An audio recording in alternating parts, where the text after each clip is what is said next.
El Nino आणि ला निना ह्या दोन्ही प्रक्रिया हं, दरवर्षी नाही तर साधारणपणे वर्षातून हं. एकदा आलटून पालटून येत असतात. हो, हो. बरोबर. अनेक वर्षी प्रशांत महासागराचं तापमान काय असतं सरासरी एवढंच असतं. बरोबर. मग एल निनो नसतं आणि ला निना नसतं. बरोबर आहे सर. आणखीन एक सांगतो, हो, आपला जे मान्सून येतो, हो. नैऋत्य मान्सून हा न चुकता येणारा दरवर्षी येणार येणार म्हणजे येणार. बरोबर, बरोबर आहे.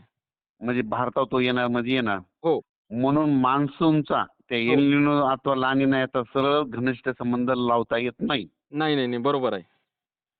एल निनो असो या नसो, हो, मान्सून दरवर्षी आपल्या भारतावर येणार ते येणारच. हो. बरोबर आहे सर. बरोबर आहे.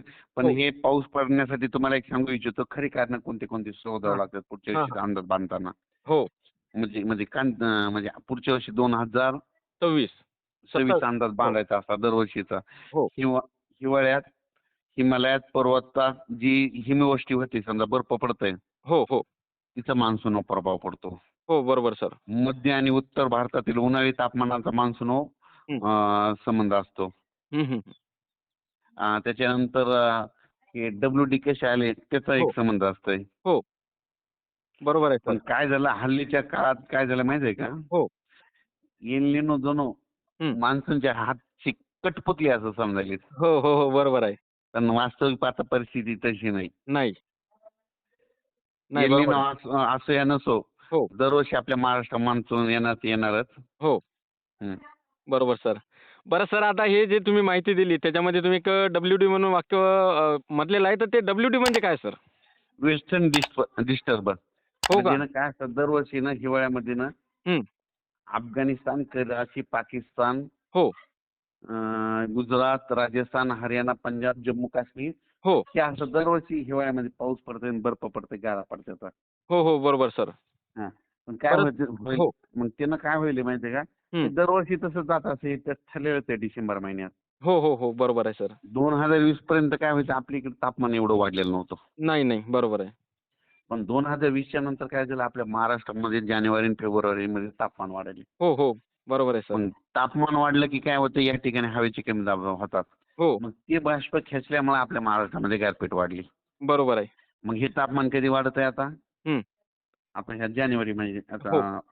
15 जानेवारीच्या नंतर वाढतंय. 15 जानेवारीच्या आणि नंतर ते बरोबर. ते वेस्टर्न डिस्टर्बन्स ते डब्ल्यू-डी तिकडून जात असल्यामुळे तिचं बाष्प हं. इकडे वाढल्या जाते. हो. त्याच्यामुळे हे बरोबर आहे सर. हं.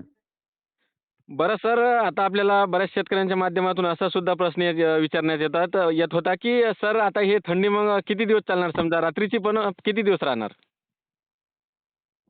रात्रीची फेब्रुवारी महिना पूर्ण राहील पूर्ण फेब्रुवारी महिना. आणि मार्च ते 15 पर्यंत म रात्रीची. हो का? हं.